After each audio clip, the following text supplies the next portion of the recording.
ராஜேஷ்குமார் அவர்களின் சிறுகதை ஒரே சாட்சி. கொலையை செய்துவிட்டு கொஞ்சம் கூட அது பற்றி பயமில்லாமல் இன்ஸ்பெக்டரிடமே அந்த கொலையை பற்றி தம்பட்டம் அடித்த விஐபி ஒருவனை அந்த இன்ஸ்பெக்டர் என்ன செய்தார் பார்ப்போமா? ஒரே சாட்சி. அசிஸ்டன்ட் கமிஷனர் சிவகணேஷ் தன் அறை கதவு தட்டப்படும் சத்தம் கேட்டு பார்த்து கொண்டிருந்த ஃபைலில் நின்று நிமிர்ந்து குரல் கொடுத்தார். S, come in. இன்ஸ்பெக்டர் கங்காதரன் கதவை திறந்து கொண்டு உள்ளே வந்து ஒரு சல்யூட் வைத்தார். Good morning sir. Good morning. வாங்க கங்காதரன், உட்காருங்க. சார், அந்த பொண்ணு வந்திருக்கா. யார்? நர்மதா. நர்மதாவா? கொலை செய்யப்பட்ட அந்த பரிமளாவோட அக்கா சார். பரிமளாவோட கொலைக்கு ஆதாரமானவங்க யாருங்கிற கேள்விக்கு ஒரு பதிலை கொண்டு வந்திருக்கா சார். நிமிர்ந்து உட்கார்ந்தார் சிவகணேஷ். Is it? கூப்பிடுங்க அந்த பொண்ணை. இன்ஸ்பெக்டர் கங்காதரன் வெளியே எட்டி பார்த்து தலையசைக்க அந்த 30 வயது நர்மதா தயக்க நடை போட்டுக்கொண்டு உள்ளே வந்தாள். சிவகணேஷை பார்த்ததும் கைகளை குவித்தாள். வாமா, உட்காருமா. சார், என்னோட தங்கச்சி பரிமளாவோட கொலைக்கு காரணமானவங்க யாருன்னு தெரிஞ்சிச்சு சார். யாருமா? அந்த லெட்டரை படித்து பாருங்க சார். கையில் 4 மடித்து வைத்திருந்த காகிதத்தை நீட்ட சிவகணேஷ் வாங்கி பிரித்து ஆவலுடன் படிக்க தொடங்கினார். அன்புக்குரிய பிரதாப், இது உங்கள் பரிமளாவின் கடைசி கடிதம். கடைசி கடிதம் என்றால் உங்களுக்கு எழுதுகிற கடைசி கடிதம் என்று அர்த்தம். இனியும் உங்கள் வார்த்தைகளை நம்பி ஏமாந்து போக நான் தயாராக இல்லை. படுக்கைக்கு மட்டும்தான் நான் என்பது உங்கள் எண்ணமானால் அந்த எண்ணத்திற்கு முற்றுப்புள்ளி வைக்க வேண்டிய கட்டாயத்துக்கு நான் வந்துவிட்டேன். அடுத்த மாதம் 15ஆம் தேதிக்குள் நம் கல்யாணம் நடந்தாக வேண்டும். இல்லையென்றால் என்னுடைய நடவடிக்கைகள் உங்களுக்கு ஒரு கசப்பு மருந்தாக அமையும். இப்படிக்கு உங்கள் பரிமளா. சிவகணேஷ் கடிதத்தை படித்து முடித்துவிட்டு நர்மதாவிடம் நிமிர்ந்தார். இந்த லெட்டர் உனக்கு எப்படி கிடச்சிச்சு? சார், போன வாரம் பரிமளா இறந்ததுலேருந்து நான் கிச்சன் பக்கமே போகாமல் இருந்தேன். இன்றைக்கி தான் சமையல் பண்ணுறதுக்காக உள்ளே போனேன். பருப்பு டப்பாவை திறந்தபோது இந்த லெட்டர் உள்ளே இருந்துச்சு. லெட்டர் எழுதி போஸ்ட் பண்ணுறதுக்காக பத்திரப்படுத்தி வச்சுருப்பான்னு நினைக்கிறேன் சார். யார் அந்த பிரதாப்? அவள் வேலை பார்த்துட்டு இருந்த கம்பெனியோட மேனேஜிங் டைரக்டர் சார். இது ஏதோ காதல் விவகாரம் மாதிரி தெரியுது. இது முன்னாடி உனக்கு தெரியாதா? இன்ஸ்பெக்டர் கங்காதரன் குறுக்கிட்டார். சார், அந்த பிரதாப் தொழில் ரீதியாகவும் அரசியல் ரீதியாகவும் செல்வாக்குள்ள ஆசாமி சார். அவர்கிட்ட நேரடியாக நாம் என்கொயரி பண்ண போக முடியாது சார். ஏன் போக முடியாது? பரிமளா எழுதியிருக்க இந்த லெட்டர் பலமான சாட்சியாக இருக்கே நம்மக்கிட்ட. இருந்தாலும் நோ, குற்றவாளி எவ்வளோ பெரிய ஆளாக இருந்தாலும் சரி, சட்டத்துக்கு முன்னால் கை கட்டி நிற்கத்தான் வேணும். Let us enquire him. அவரோட டெலிஃபோன் நம்பர் என்ன? கங்காதரன் தன் பாக்கெட்டில் வைத்திருந்த சிறிய டைரியை எடுத்து பார்த்து ஒரு டெலிஃபோன் நம்பரை சொல்ல சிவகணேஷ் அதை மனதில் வாங்கி கொண்டு டயலில் எண்களை தட்ட மறுமுனையில் ரிங் போய் ரிசீவர் எடுக்கப்பட்டது. ஒரு பெண் பேசினாள். Hello, Pratap industries. நான் அசிஸ்டன்ட் கமிஷனர் பேசுகிறேன். உங்கள் கம்பெனி எம்டி மிஸ்டர் பிரதாப் கிட்ட பேசணும். பேச முடியுமா? 1 minute சார். காத்திருந்தார்.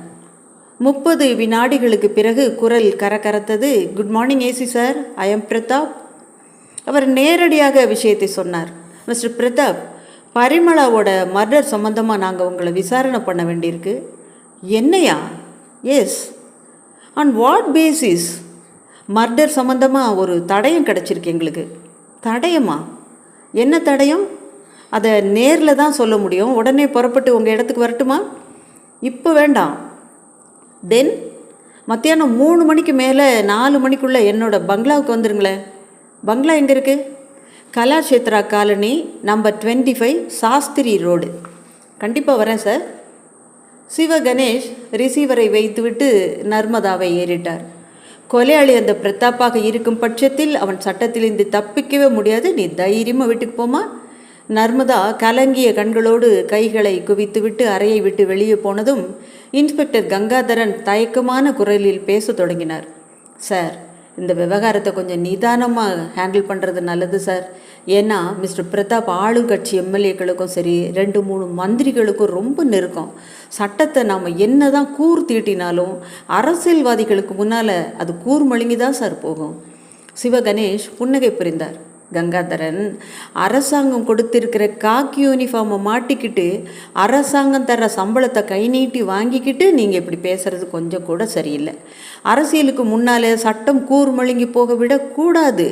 தவறு செய்தவன் எவ்வளவு பெரிய விஐபியாக இருந்தாலும் சரி, ஜெயிலுக்குள்ளே உட்காந்து அவன் உப்பில்லா களியையும் கஞ்சியையும் சாப்பிட்டே ஆகணும். இந்த பிரதாப் விவகாரத்தை இனி நான் பார்த்துக்கிறேன். ஏசி சிவகணேஷ் கலாச்சேத்ரா காலனியில் இருந்த பிரதாப் பங்களாவை யமகாவால் தொட்டபோது மதியம் 3:35 மணி. கடல் காற்று வெயிலின் உக்கரத்தை கொஞ்சம் தணித்திருந்தது. போர்டிகோவில் கட்டி போட்டிருந்த டாபர்மேன் எம்பி குறைத்ததை பொருட்படுத்தாமல் உள்ளே போனார். அழகான ஒரு பெண் எதிர்பட்டாள். பாப் தலை, கையில்லாத ரவிக்கை, லிப்டிக் பூச்சு. ஹாலை கடந்து உள்ளே கூட்டி போய் ஒரு அறை கதவை திறந்து விட்டாள். உள்ளே போய் உட்காருங்க சார், எம்டி இப்போ வந்துடுவார். சிவகணேஷ் அறைக்குள் நுழைந்தார். பெரிய கண்ணாடி மேஜையின் சதுரத்தில் 4-5 நிறங்களில் டெலிஃபோன்கள், பேனா ஸ்டாண்டு, பேப்பர் வெயிட்டு, வெளிநாட்டு சிகரெட் பைப்பு. சிகரெட் பைப்பை கையில் எடுத்து பார்த்தார் கணேஷ். அந்த தந்தத்தாலான வெண்ணிற பைப்பில் நீளமாக 2 தங்க வர்ண கோடுகள் மிக அழகாக இருந்தது பார்ப்பதற்கு. கதவு திறக்கப்படும் சத்தம் கேட்டு பைப்பை வைத்துவிட்டு சாய்ந்து உட்கார்ந்தார் சிவகணேஷ். பிரதாப் சாம்பல் நிற சஃபாரியில் உள்ளே நுழைந்தான். வயது 30 இருக்கலாம். அந்த இளம் வயதிலேயே மூடி கொட்டி போய் நெற்றி பின்வாங்கி இருந்தது. முகத்துக்கு பொருத்தமில்லாத மூக்குக்கு கீழே கற்றையான மீசை வளர்த்திருந்தான். உடம்பு சதை போட்டிருக்க கணிசமான தொந்தி. வாங்க ஏசி சார், வெல்கம். அவர் கையை பற்றி குலுக்கிவிட்டு எதிரில் இருந்த நாற்காலியில் சாய்ந்தான். சிவகணேஷ் தொடங்கினார். கொலையுண்ட பரிமளா விஷயமாய் ஒரு என்கொயரி. By all means. ஏதோ தடயம் கிடச்சிருக்கிறதா ஃபோனில் சொன்னீங்க, என்ன தடயம் சார் அது? சிவகணேஷ் சட்டை பையில் வைத்திருந்த பரிமளாவின் கடிதத்தை எடுத்து பிரதாப்பிடம் நீட்டினார். பிரதாப் உதட்டில் நிறுத்திய ஒரு புன்னகையோடு அந்த கடிதத்தை வாங்கி படிக்க தொடங்கினான். அவனுடைய முகத்தையே சிவகணேஷ் பார்த்து கொண்டிருந்தார். பிரதாப்பின் முகத்தில் எந்த அதிர்ச்சியும் இல்லை. இடது பக்க நெற்றி நரம்பு மட்டும் 2 முறை விம்மி தணிந்தது. கடிதத்தை முழுவதுமாய் படித்துவிட்டு சிவகணேஷிடமே திரும்ப கொடுத்தவன் மேஜை மேல் இருந்த சிகரெட் பைப்பை எடுத்து அதை திறந்து பக்கத்து டப்பியில் இருந்த சிகரெட்டு தூளை எடுத்து அதில் நிரப்பினான். அறையில் கனத்த நிசப்தம். இந்த லெட்டருக்கு என்ன பதில் சொல்கிறீங்க பிரதாப்? பிரதாப் சிரித்தான்.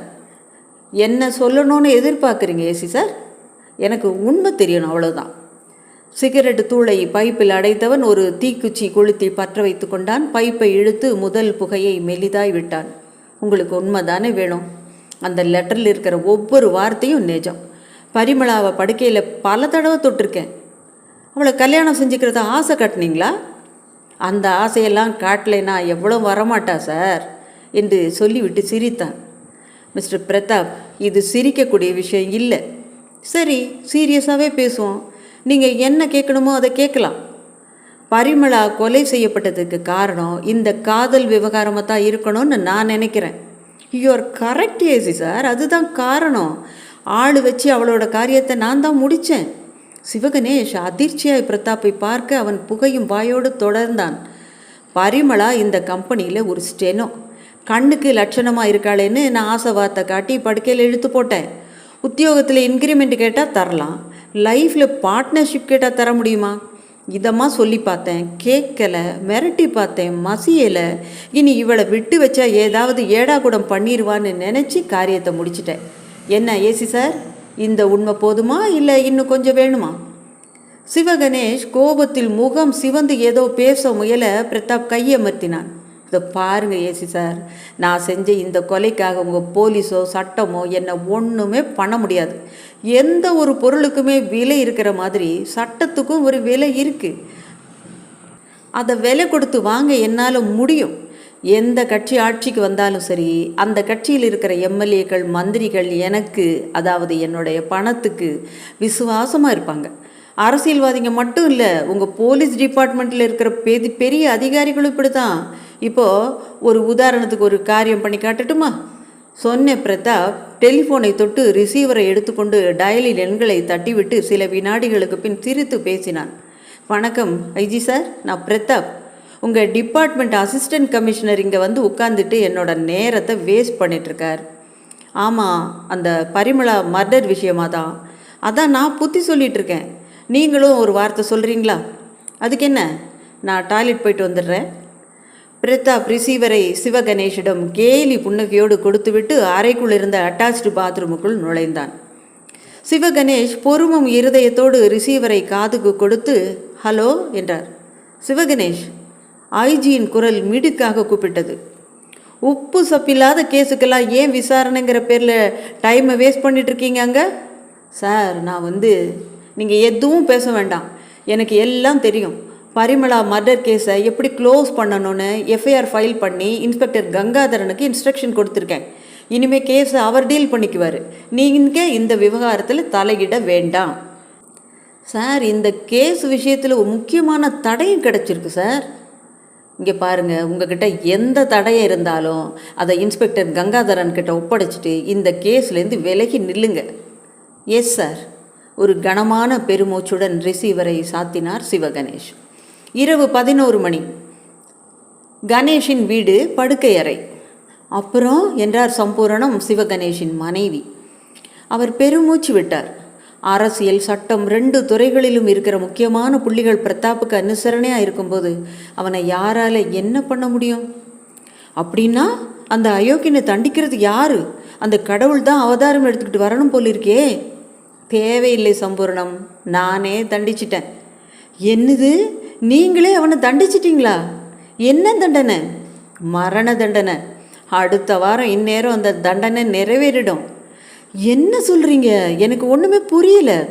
சிவகணேஷ் மனைவியை பார்த்து புன்னகை புரிந்தார். சொன்னார், நேற்று ராத்திரி ரயில்வே ஸ்டேஷன் போதை மருந்து வியாபாரி ஒருவனை மடக்கி பிடிச்சப்ப அவங்கிட்ட ஓபியம் மற்றும் போதை மருந்துகளோடு ஆர்சானிக் பவுடரும் இருந்துச்சு.